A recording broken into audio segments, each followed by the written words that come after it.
sent message. Yeah, so just so people are aware, our intent is to actually record our session.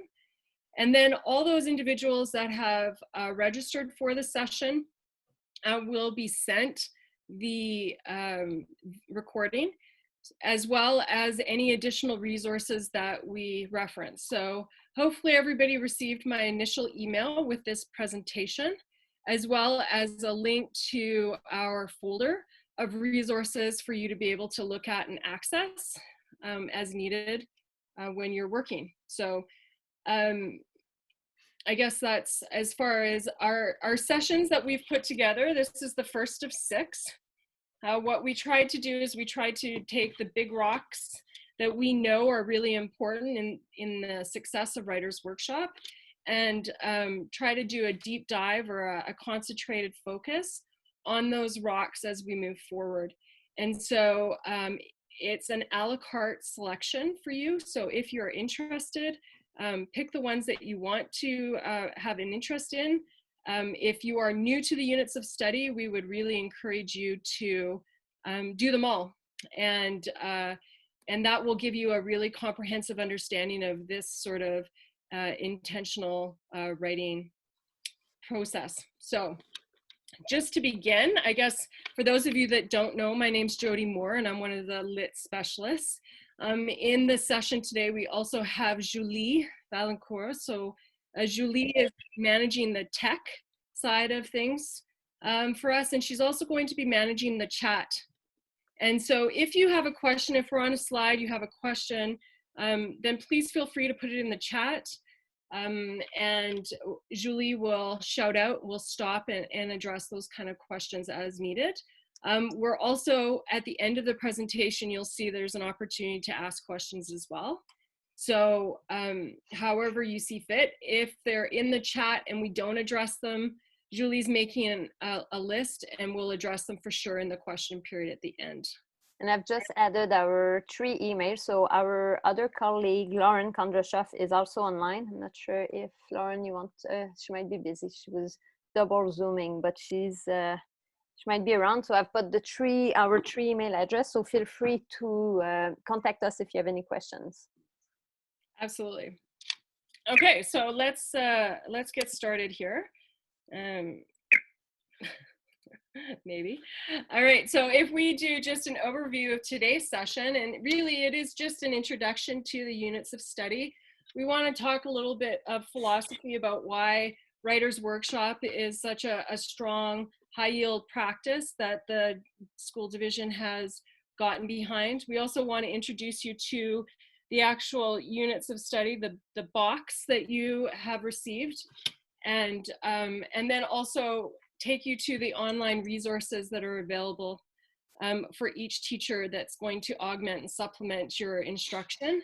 And then we're going to spend some time looking at the bends, how the writer or the units of studies are scaffolded and built for teachers, and that intentional planning that goes within that. And then finally, we're going to talk about some of those really important environments and structures that are necessary for a Writers Workshop to be successful in our classrooms. So it's going to be a busy 1 hour, but we're going to try to make sure that we are done by 2 o'clock. And then we're also offering an opportunity for people to stay online and register their resources at the end of the session if that's something you're interested in. And Jody, just want to mention, she mentioned, as you guys, you're seeing this slide, we're going to encourage you to type this tiny URL, or I'm actually going to put the link in the chat box. That'll give you time to logging into this. But we were going to mention that, that yes, it's great if you have the resources, but it's not necessary. So we will talk about the box and stuff, but if you don't have the resource with you, it's okay. So I've put in the chat box the link to bring you to this tiny URL.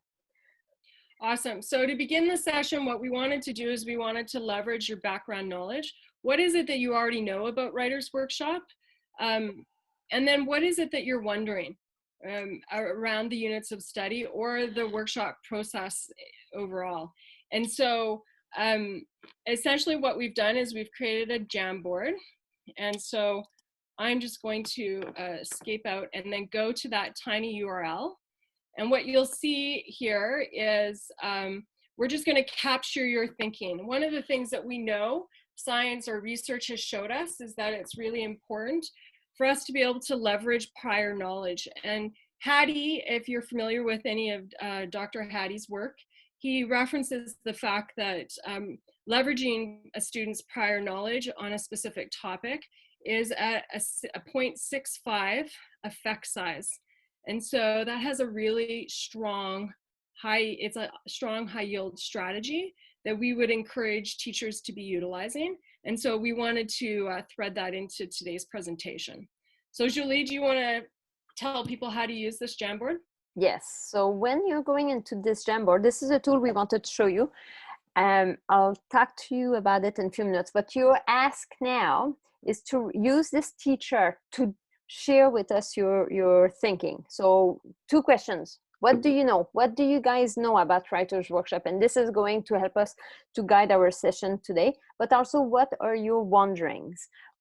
Any questions that you may have, please write them on a post-it. So the way to capture your thoughts, if once you open this Jamboard, on your left-hand side, you will see a little column with a pen, an eraser, an arrow, and a sticky note. So it's 1, 2, 3, 4, the 4th icon. So if you click on this, you should see a little sticky note. There, I'm doing it so they can see, Julie. Then you. As you can see, I've just posted one. And then, what do I know? I think Jody is amazing. So we're encouraging you to comment on Jody's or on Writers Workshop. So it's pretty easy tool to use. Just go for it now. We'll give you about 1 minute for you to post. Let us know if there's, I don't see anyone now adding. So I'm just wondering if,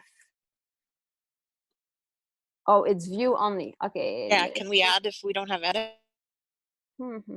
Yes, let me change it.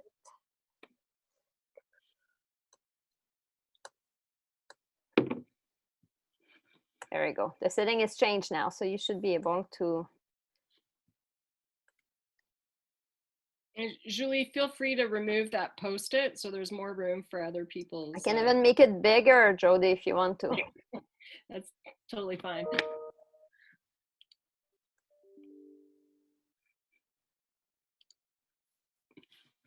Do a refresh. For some of you, if it's still not working, do a refresh and you should be able to. I don't have the toolbar on your screen. If you minimize, oh, watermelon versus seed story, perfect.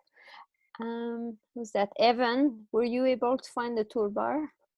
I see your yeah, I got it. I just refreshed the screen and then it came up like you said. Yep. Perfect, thank you. I wanted to share this tool, the Jamboard, in case you guys didn't know it. It's a great tool for you guys to use with your students now. It's part of the Chrome, it's part of the Google Suite extension, and the way to use it when you sign in into your Google, when you go into the waffle, if you want, like with all your different options, you've got Google Drive, and if you go slide down at the bottom of the list, you can see Jamboard. So it's a great tool for, because I know we had different teachers having trouble finding a way to do some annotation. So you can insert pictures, you can do annotation. So it's a great tool to use collaboratively with your students. Okay, so we're seeing lots of great comments. Watermelon versus seed story. Mini lessons, writing conference with small groups. Once I refresh, okay. I don't know anything about Writers Workshop. I'm a math and science. Woohoo! Welcome to that session. That's great. Right, the differentiation, Writers Workshop facilitates differentiation and really strongly. So that's one of the positives about being able to implement this process in your practice. Now, the person who wrote the comment about the math and science, you will be able to make connection, but we have another tool that is called the Thinking Strategy Placemat. So if you write us your name in the chat box, we will be able to share you the link to that tool that might be more specific. Awesome. Because the focus of this writer's workshop is really writing. So I'm not sure. Anyway, let us know if you have more questions at the end of the session. Awesome. So I think we have all sorts of really great things. We've identified that there's, so how do we plan lessons effectively? Absolutely, that's something that we're going to delve deeply into in session number 2 when we look specifically at the mini lesson. How do we transition teachers and students into this program more effectively? For sure, that's one of the things. Like today, we're going to talk about the environments and the structures and the routines that we would encourage teachers to implement in their classroom that will really help facilitate this type of learning. Embedded as part of a balanced literacy program, absolutely. When we consider, and we're going to talk about that actually in about 3 minutes. So I'll come back to this. How does this correlate to the PATS? In session 6, we are going to look specifically at how the Writers' Workshop aligns beautifully with the Alberta curriculum, and specifically some of those writing activities that students are required to do on some of these large assessments like the PATs, for sure. So I'm going to just go back into the presentation. Julie, you might want to we'll just have a look at these questions, and then as we go through, hopefully we get them answered and we'll come back to them at the end. And if not, Jody, what I'm doing is I'm saving all those questions, and then at the end when we'll send them the email with the recording, we'll try to answer those if we haven't done it during the session. Excellent. Perfect. Okay, so let's move on and let's talk a little bit about why it is that we want our kids to be great writers. And I think that when we're considering looking at this, what we know about writing is that it's a powerful medium for our students to be able to have voice. In our time right now, I think our current culture, it speaks to the importance of students and people in general being able to articulate their opinions, their thoughts, their feelings, and so that they have a voice. And providing our students with a great writing program is really important for students to be able to develop that skill. That is something that will be a lifelong skill that they're going to need. And so really we see this as being really an important piece of literacy. The other thing that we think about is that when our kids learn to write well, it powers everything. And so we see that writing, if we're developing these strong skills, we're going to start to see that transcend into other areas and go across other curriculum. So for example, if I'm writing argumentative pieces, we're going to see that come across in our humanities. We're looking at lab reports or being able to write about the observations that we see. We're going to see that come out in our science classes. And so just being able to have those foundational skills to be able to articulate themselves is something that's going to benefit them in all areas of their school and eventually in their life beyond the hallowed halls of our buildings. And I think probably one of the other things that's really essential and important is that this becomes an equity issue for our students. When we start talking about scholarships, we start talking about entrance into post-secondary institutions. Many of those things require students to write essays or respond critically to something, provide responses of some nature. And so we want to be able to prepare our students so that they can access all of these opportunities if that's something that they choose. We also know that our students that aren't going on to post-secondary are going to, in their work lives, are going to have to become writers. And the form or the genre is going to change. They might not be writing poetry on a daily basis, but certainly crafting correspondence to peers and colleagues is something that they're going to have to do, and people make judgments based on that. So we want to make sure that we have a really robust writing program so that students can develop those skills to the best of their abilities. But also I think, Jody, when I'm reflecting back, we want to make sure that we're giving them an opportunity to develop a love for writing. I'm thinking me back in when I started teaching in grade 6, my first year of teaching, my main go-to was my red pen. And I was highlighting any grammar, any convention, because that's all I knew. But thinking back on the experience that my students were getting, it was not positive feedback. It was mainly, it's bad, fix this, fix this. And I was more crushing their love of, I was not encouraging them trying to take risk in their writing. So that's one thing that I love about this writer's workshop. It's focusing on that process and encouraging them to explore and try different things. Awesome. So one of the questions that we got in the wondering piece earlier was around the components of balanced literacy. And when we talk about balanced literacy, we see that we have a variety of things that we start with the I do, where we model and we show. That happens in our mini lesson. Then we're going to go into independent writing. Well, within that independent writing time, what we're going to see is students are going to be experiencing shared writing, guided writing opportunities. And so we start to see when we look at these balanced literacy components that Writers Workshop encompasses all of those things, and that optimal learning model that we strive for in our lessons, where we do the I do, the we do, and then the you do for our students, is already embedded in this work every day. So that's one of the most powerful pieces around Writers Workshop, and why it has been a resource that has been recommended from grade 1 all the way to grade 8. And every school in Rocky View has been provided with these resources to support teachers in implementing these sorts of structures to develop our skills for our writers in our classrooms. And so if you wanted to, this all comes from the work that's been happening with the literacy and numeracy framework over the last 4 years, and we'll continue to move forward with going into next year and beyond. One thing that I wanted to add to this, Jody, is that the we do is very important, and making that writing process visible to your learners. I'm going to use myself as an example. In case you didn't know, I'm French. Working closely with Jody and Lauren when we're drafting big document, important document, what helps me as I'm still learning to write proficiently in English is to hear their processing thought, oh, maybe we should use this word. To me, that process is really helping me as a writer. Otherwise, it's quite intimidating to refer to them. It's like, oh, they just know it. It's easy for them. And sometimes, like as a way to boost my confidence, is to have an insight of what's going into their head, but also to steal some tips and tricks that they're making accessible to me by sharing out loud. So that we do, it's not, you're sharing with your students. So. Right.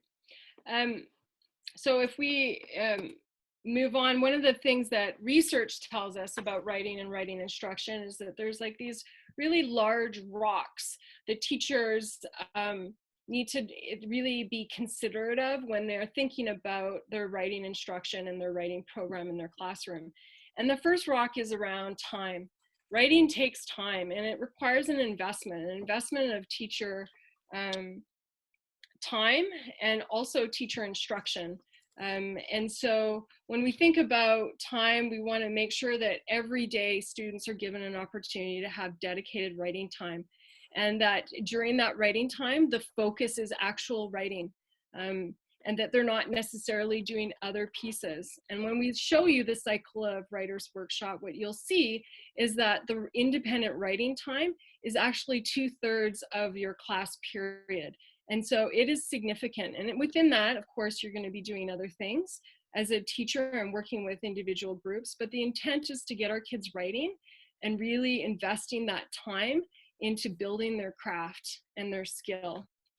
The other thing that's really important, I said about teacher investment, is that if we don't explicitly teach the skills of writing for our students, they will not grow. And so we need to be really explicit, and that's one of the things that the Units of Study does really well, is that it scaffolds lessons and skill building from grade 1 all the way to grade 8 for our students and for teachers. So if, for example, literacy or language arts isn't your first discipline, and that you're teaching that, it provides the teaching points and the how-to if required. And if you're already really well versed in writing instruction, then it provides you with opportunities to be reflective of your practice and also tips and tricks that you might not have considered. So that explicit instruction becomes really important. Writing needs to have an authentic audience. And so in Writer's Workshop, the importance of sharing the writing that students are doing in all different kind of every day, you'll see that there's a partner share, for example, built into the cycle. And kids are talking about not what they're writing, but rather what skills or strategies they're embedding in their writing. And that shift or change of focus becomes really important because it allows our kids to be very intentional about crafting a specific piece of text. The next thing that you'll notice is that it's important that kids have an opportunity to write based on the things that they choose. And so when we look at this, we're looking at genre-based writing. So if I'm writing a narrative, for example, that kids, have the opportunity to write about things that they know. And as soon as they start to write about things they know, then there's opportunities to engage them in a different degree than things that they're compliant to write about. The fourth point that we make here is that the writing process matters. In fact, we were just in a PL session with Penny Kittle. And one of the things that really resonated with me was around the fact that she said, as a writing instructor, I don't have to be a professional or really a strong writer, but rather I'm going to use mentor texts, and you'll see that, identifying the techniques of other writers using mentor texts, that we use mentor texts of professional authors to model what we're doing, but rather we are the facilitators of the process. Mm-hmm. We are the teachers of the process. And that becomes really important as we go through and we develop our students' skills. I've already identified the whole idea around the need for explicit instruction. So what is explicitly the skill that students are working on today? And then how is that skill going to be developed over time? Feedback becomes really essential part of writing instruction, and that clear feedback and establishing goals for our students. And we're going to spend more time on that when we look at conferring. There's an entire session dedicated to the conference. But that is a really valuable place to be able to move kids in a really timely fashion, and then also engage them in their own goal setting so that they know what explicitly they're working on and how they need to improve their own writing to be able to be more successful. The best example, Jody, I'm just going to jump in for this. The best example that comes into my mind with this is, and this is an example that was given to me by someone else, but let's say my car breaks down on Deerfoot. I will definitely call my husband, and my husband is going to say, okay, go on the side, lift the hood, and have a look. And I say, okay, the hood is up. And then he'll tell me, okay, look, have a look. I say, yeah, I'm looking. And he may say, come on, look harder, or add more details, right? We often do this. By him saying to me those comments, it's not going to help me. I don't know how to fix my car. And this is where that explicit instruction, if in this example, my husband would say, look on the top left corner of the hood, blah, blah, blah, look at this wire, then that would help me. But if your comments are too general, add details, try harder, write more, that's not what's moving our writers. Yeah, good point, Julie. So if you have your box, your unit of study at home, this is where I'm going to show you, and hopefully you can give us a thumbs up whether or not you can see these different things. What I'm going to suggest, Jody, so Jody is going to show different resources. the best way for you guys to see your screen is if you go on her picture now in the Zoom, double click on it so you can pin her. So you'll have a big full view of Jody, so you'll have a good look at the resource. Thanks, Julie. All right, so essentially what you're going to receive when you get your units of study is you are going to receive a box that looks like this. The units of study for writing are broken down by grade. And so the unit that I am showing right now is a grade 6 unit. And what you'll see in each of these is a series, and we've outlined on the screen what they are and what they're used for. The first one that we're going to reference today is the Guide to Writer's Workshop for middle school. And this particular guide is a really robust resource for teachers because it has specific topics that resonate with specific chapters. So for example, when we go to do our mini lessons, that's chapter 7. And what you'll see today, we're going to talk about structures and routines. There's an entire section around that. So if a teacher needs to have some additional support in some of these areas, the guide is an exceptional place to be able to go to. We know that this is really big and dense. There's lots of reading here. I'm not suggesting that you want to have to read the entire thing. And there are ways to get through this text faster and tips and tricks for that. Certainly reach out to us and we'll share those with you. But you'll see in this presentation today specific chapters that align with the specific topics that we're discussing. So that's our guide. It's in every box. The next thing that you'll see is that each box comes with a series of coil units. Now these are the actual units.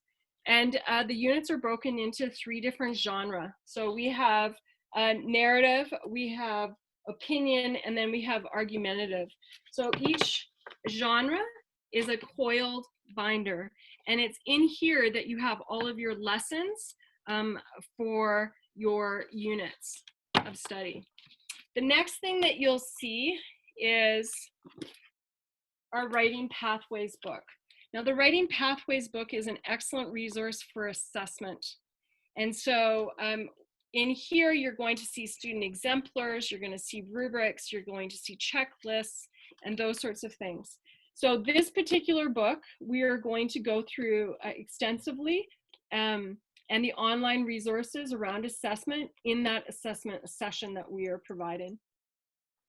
And then the last resource, and I think this is one of the most important resources, I think, in my opinion anyway, is the if-then curriculum. Now the if-then curriculum is going to support teachers. The back half of the curriculum, or this book, is talking to you around if a writer is doing this, what is it that I say? So this is really an excellent resource for our conferences and our conferring with our students, because often teachers will say, well, I'm not sure what I'm supposed to tell them.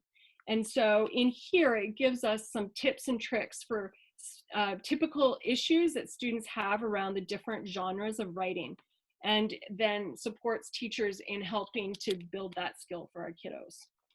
So there are, this is what you're going to find in the box. A little bit later, we're going to actually take you on with each unit of study. Teachers are provided online resources, and these online resources provide us with all of the PDFs of everything that you could possibly need in order to do your teaching. Does, Julie, does that kind of capture everything? Yeah, I think that's good. Again, we don't assume that every single one of you have the, oh, this is Jody's son. Is that Aiden, who just graduated this on Friday? Yay, Aiden! We don't assume that you guys all have the resources with you, so don't worry. We're staying on at the end to help you register the resource with you. But again, don't worry if you don't have it. We can do that at another time for sure. Yeah. So as I said to you, the coil binders, or the coil books that we have, are broken into 3 different genres. The 3 different genres are the information, narrative, and then the opinion argument pieces. And so what you will see is that the purpose for each of those is identified. What you'll see is that there are different types of writing that you'll have. So in the narrative, for example, you might do in grade 5, I believe you do personal narratives. And in grade 6, then that becomes the realistic narrative fiction. And so what we see within that genre, there's a whole plethora of different choices of types of writing that we can then expose our students to and build skills around. And so this is just kind of an overview of what we're going to see when we start looking at these particular genres. Okay, so if you have a particular, if you have a unit study at home, what I would like you to do is I would love for you to grab unit number 1 in your unit of study in the coil binder. And what I'm going to show you is the overview for the entire unit that is in the front cover. So you will see it on the screen, but I'm going to show it to you here also in the book. So if you just open your unit of study on the back side, you will see that they have the overview. Now, what's really important, there are several things that are really important in this. What you'll see is that depending on the grade, you're going to have the number of lessons that are associated within this particular unit.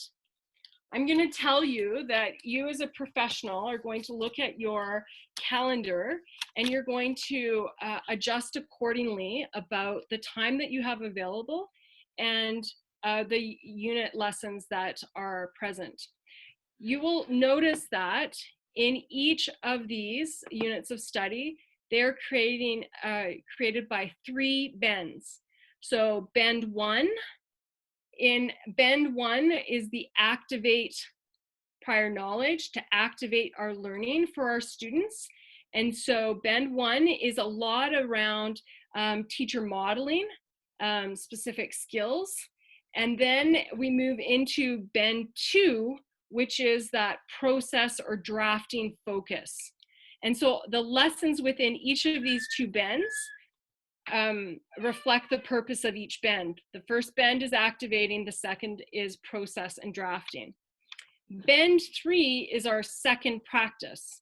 So if I'm a teacher and I'm looking at this and I'm saying, you know what, I don't have time for 17 lessons, then what I'm going to do is I'm going to say, okay, you know what, the most important 2, if I need to cut, I'm going to do bend 1 and bend 2. And bend 3 would be something that potentially, if I have time later in the year, that I'm going to come back to as a second practice for that particular unit or genre. And so how long do these units of study, how long are they supposed to take?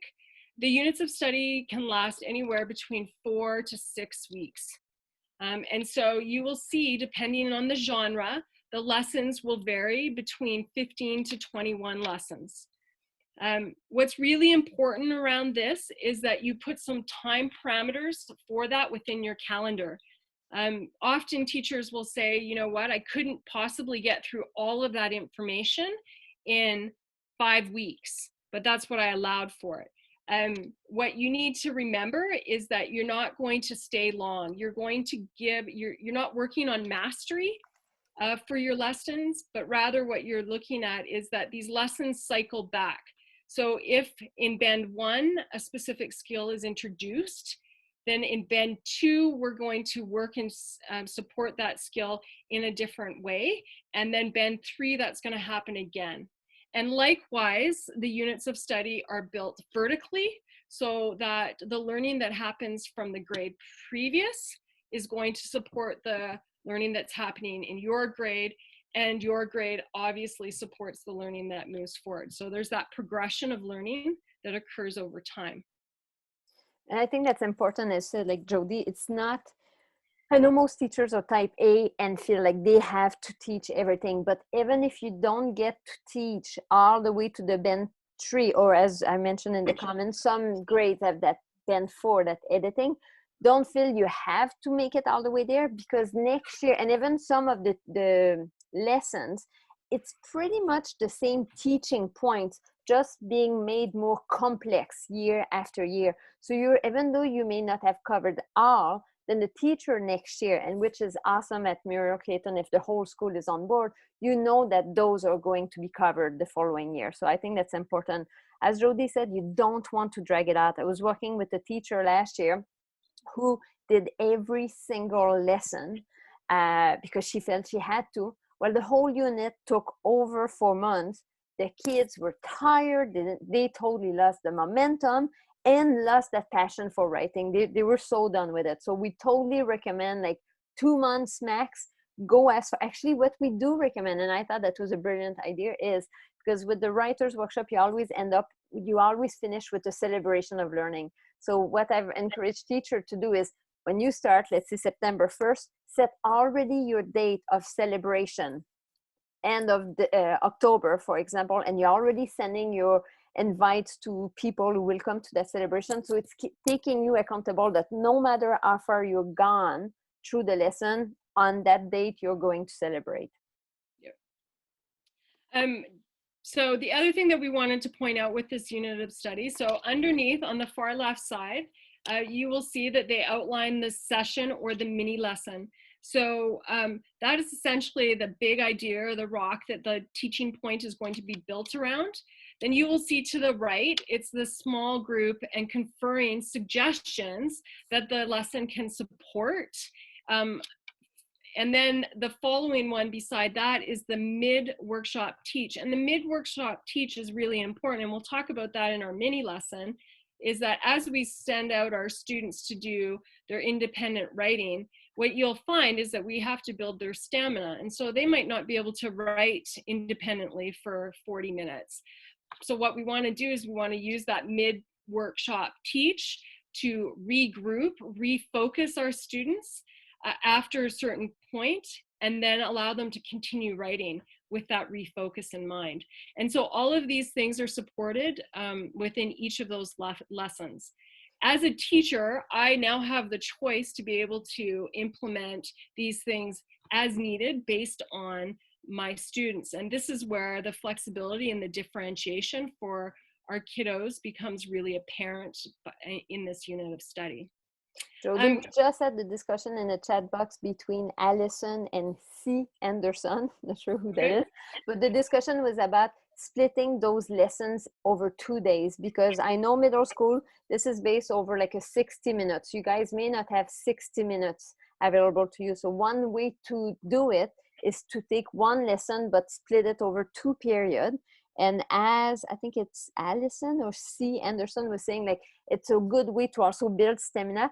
Well, if on Monday you do the mini lesson for lesson 1, but on Tuesday you're going to continue as a way to start. You don't want to have to redo your mini lesson.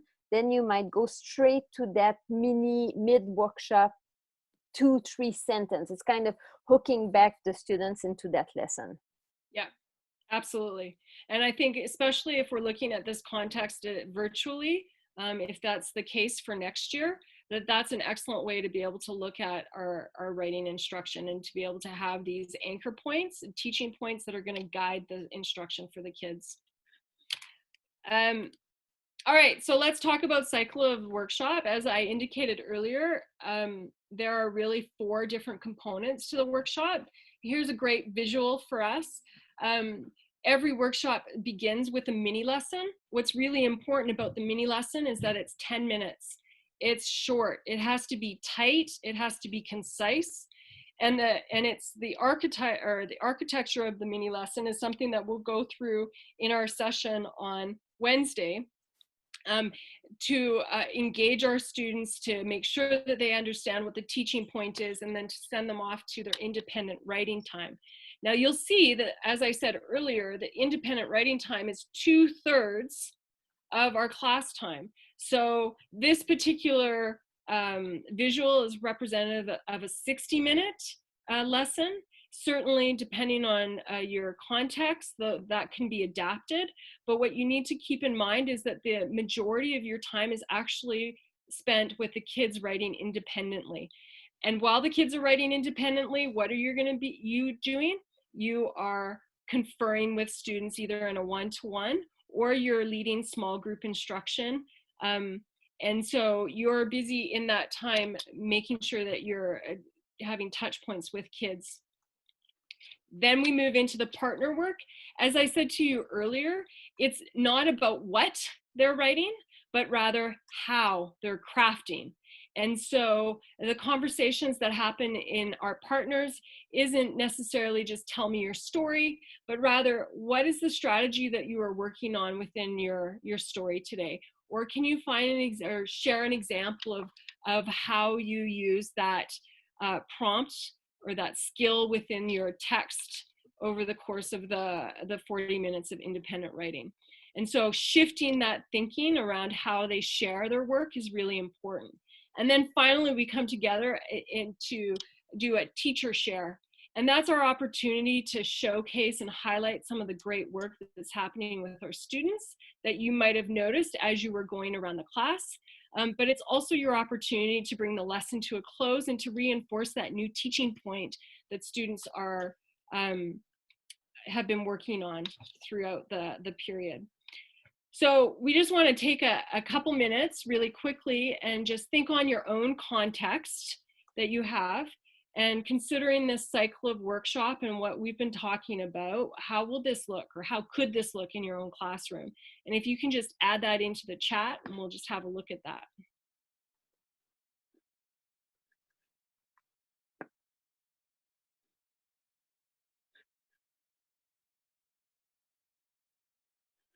Yes, I got, there's a comment from, I'm sorry, I think L. Tucker about the IPP. How do we modify this for students with IPP? On its own, the writer's workshop is differentiated, and that differentiation, because you just do that quick mini lesson of 10 minutes, and then students work on their own for that 40 minutes. And that's when you, the teacher, will go and sit with different students. That's when you're going to do your differentiation. However, when we went to New York to get trained, there was like a specific resource. We attended a few sessions specifically for that, and I have a Padlet that was created for students with IPPs. However, mind you, that was with the States in mind, not necessarily Canadian. I'll have a look to see if I can find it, and I will share it with everyone in that document that we'll share. Thanks, Julie. I can't see the chat with presenting my screen like this. They're saying that your makeup looks funny. They're also saying that you got a big black thing between your teeth. I'm kidding. That's a good joke, though.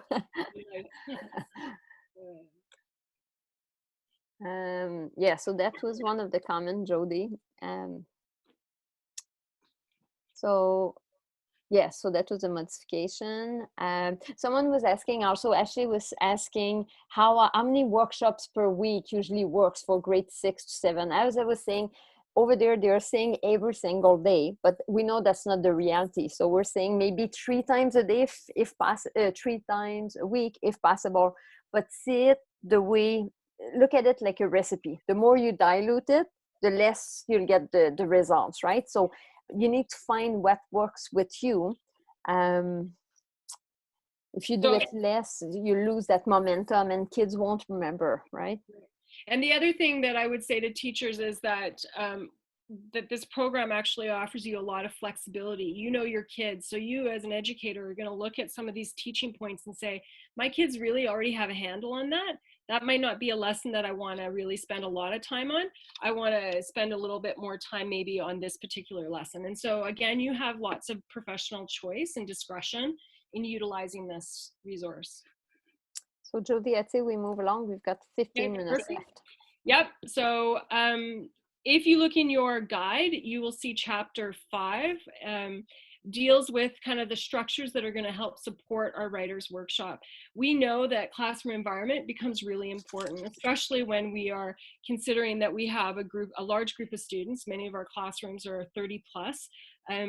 And how do we get all of those kids that are focused and writing for the entirety of the class? And we're going to tell you that stamina is going to have to grow over time absolutely. But some of these things these structures are also included that will support you in creating those routines that are necessary. The first one is talking about a gathering space. Now, if we were in K-4, this would be a reference to like carpet time.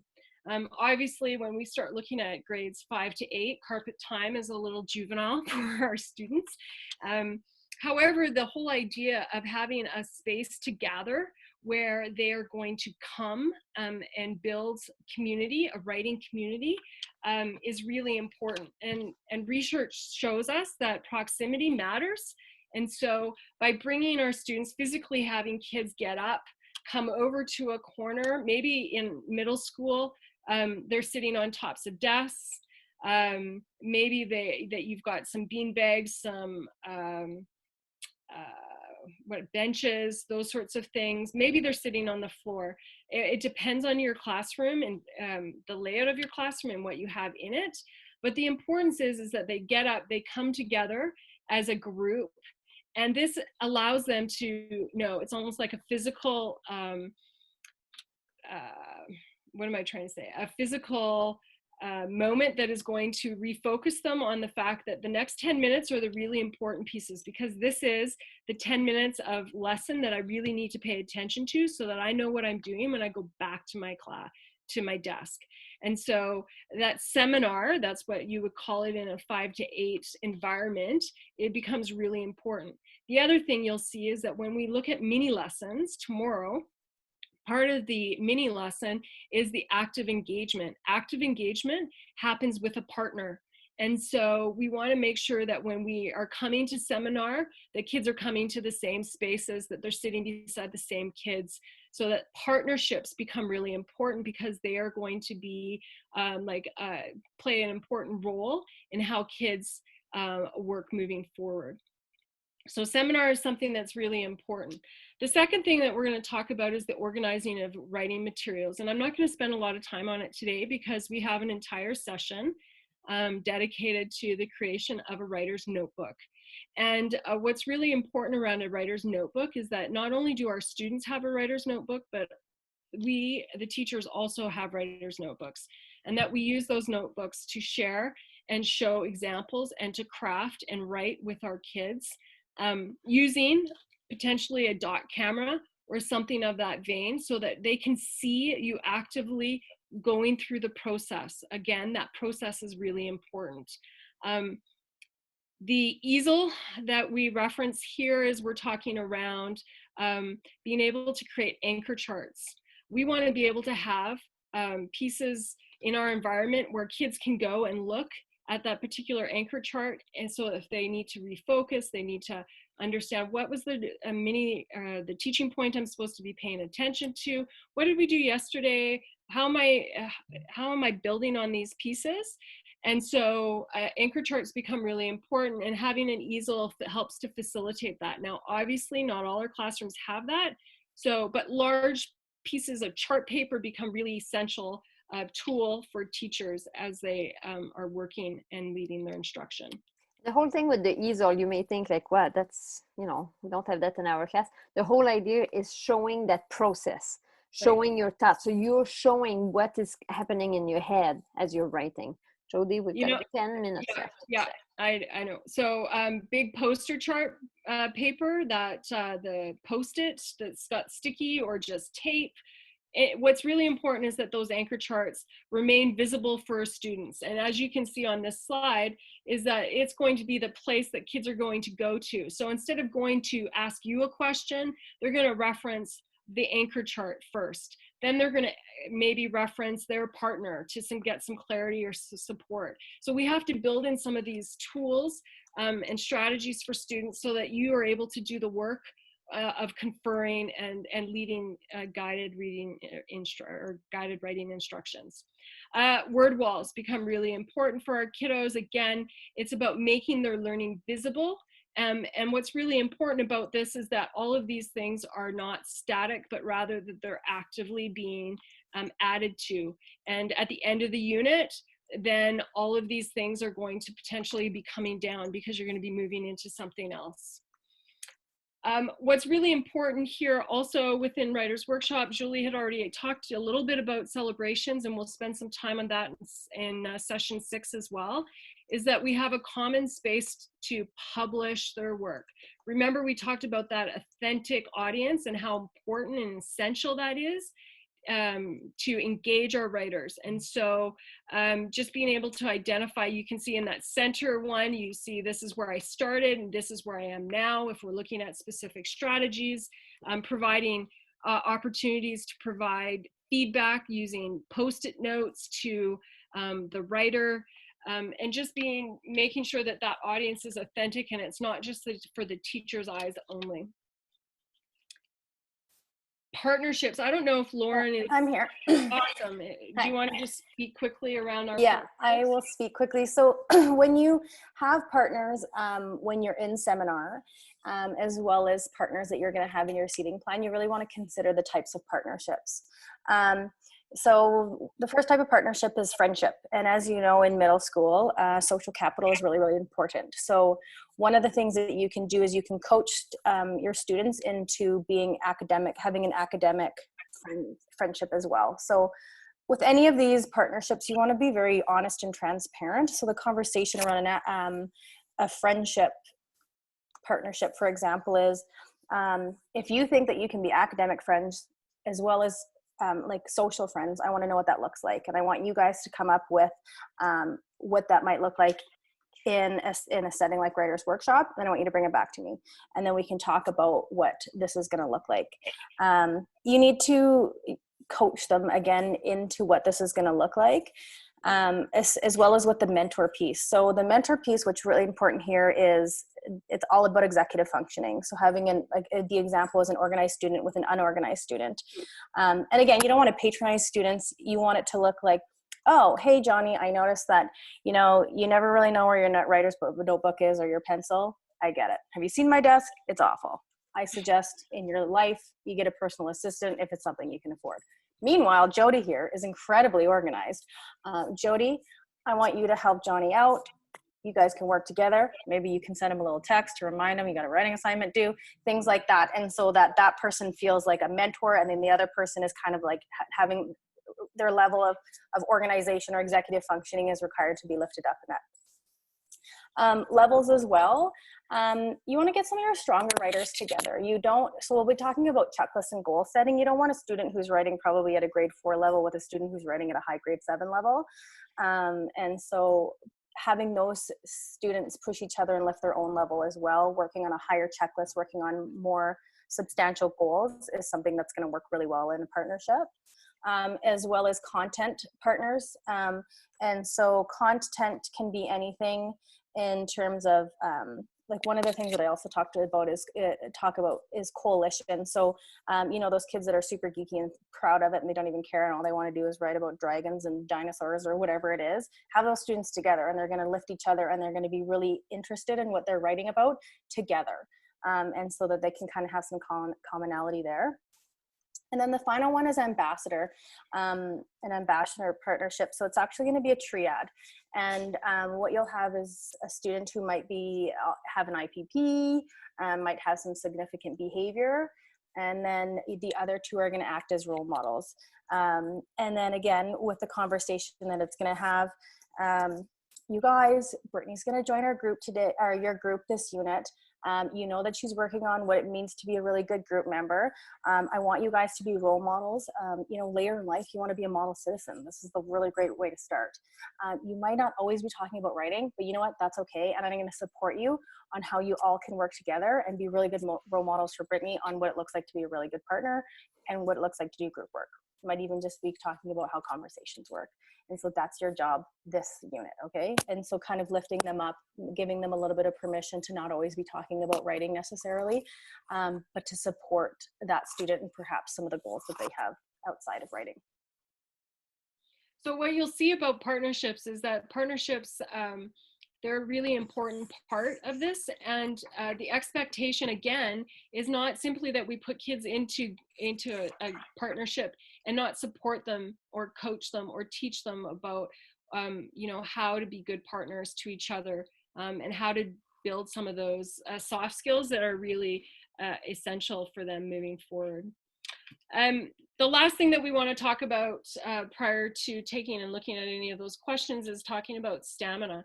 And so, as I said to you earlier, stamina is something that needs to be built over time.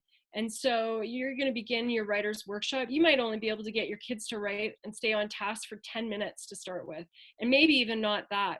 But what's important is that, you know, we're working to make sure that that time starts to elongate. And so maybe we end up doing a couple different midpoint teaches. So I'm going to regroup them after 10 or 15 minutes. Then we're going to let them write again. Then I'm going to regroup them again. They're going to write another 10 minutes. So that's one way we're going to build it. We're going to actually provide regroups or reteaches to help refocus our students. Another tip that is really important is for kids to start to understand the roles that they have in the different areas of the cycle. So if you can look, there's an expectation anchor chart that we've created on this slide. And what we've done is we've created the role of the student and then the role of the teacher. So during the mini lesson, what are the things that the student is going to be doing? And as a class, you're going to generate some of those ideas about what does it look like in a mini lesson for our students. And then during the mini lesson, what does that look like for our teacher? So that everybody has a very clear understanding of the expectations for each of the different components. The other thing that's really important is that in that independent writing time, that we also put in strategies beyond the expectation chart or utilizing the anchor chart or going to their partner, but that we're building strategies for them to be able to be more independent and not as reliant on the teacher. Because it's not effective to just stand and line up at the teacher's desk and wait for our answer questions, right? We want to be able to build strategies for students to find answers or to get refocused in different ways. An example would be potentially you go to ask a partner to join you at a specific table. You get 3 minutes at that table to brainstorm and refocus, ask questions, and then go back to your writing station and continue to write. But we need to make sure that we put those strategies in place for our kids. And then, of course, you see at the very end, the author's chair or the share out. What does that look like? So that's our building our stamina and some tips that would be really important in doing that.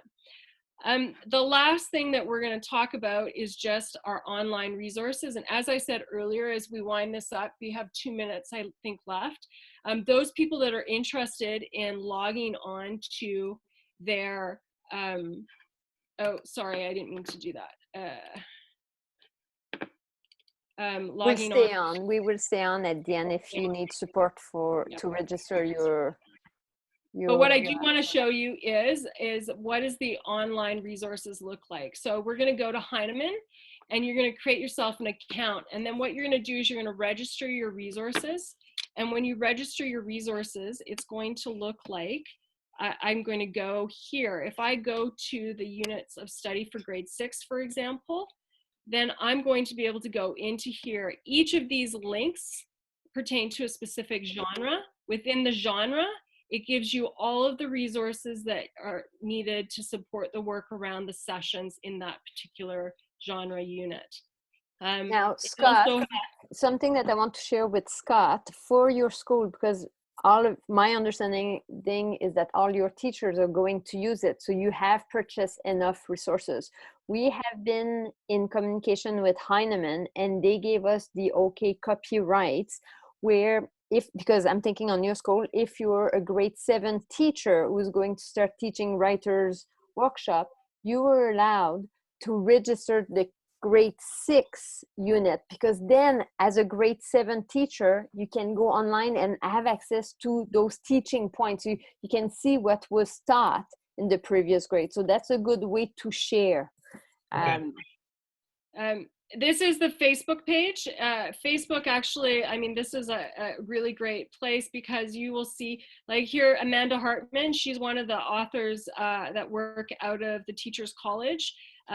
They go on here, they put on tips and tricks. People ask questions. They get support from people all over North America around these units. And so all you have to do is just register to this group, and it's a really great resource for teachers to utilize.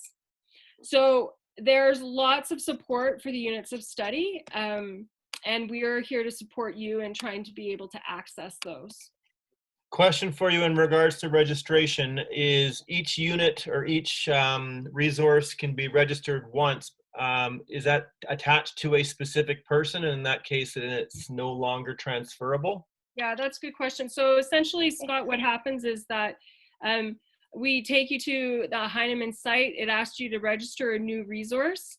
In the inside cover of your books, it tells you what you are going to put as a password, and then it will ask you for, or a username rather, and then it'll ask you for a password, and it'll say page 7 of unit 3, third paragraph, last word is, starts with L, for example. Okay.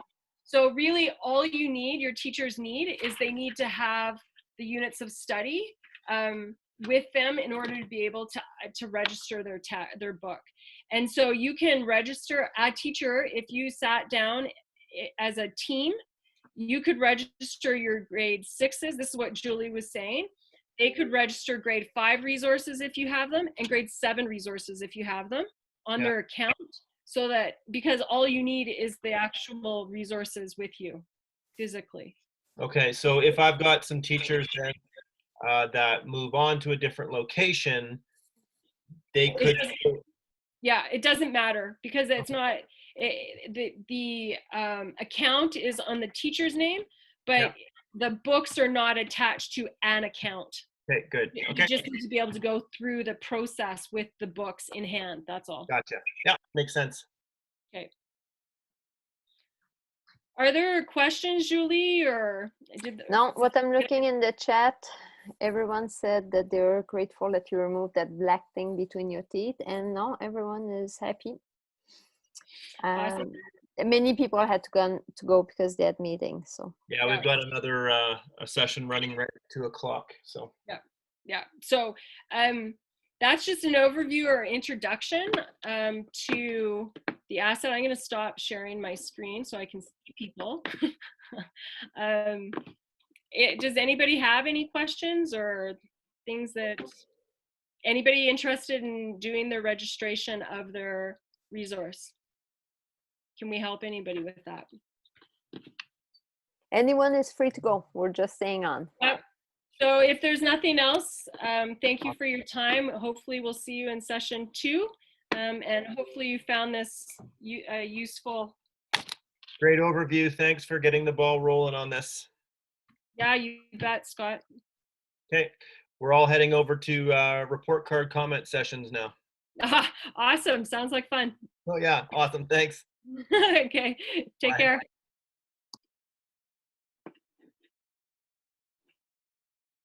So Jody, can you see the comments now in the chat?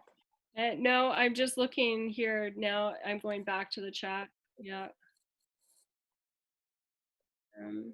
You should be able to access the comments, the chat. I'll help you.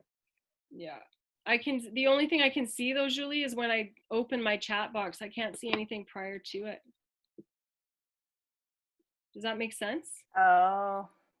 Okay, wait, maybe I lied. No, I lied. Oh, okay. I can go to the There's top. tons of stuff in there. Okay. Okay, everyone is gone. It's just us. Yeah. Okay, so you're gonna stop recording?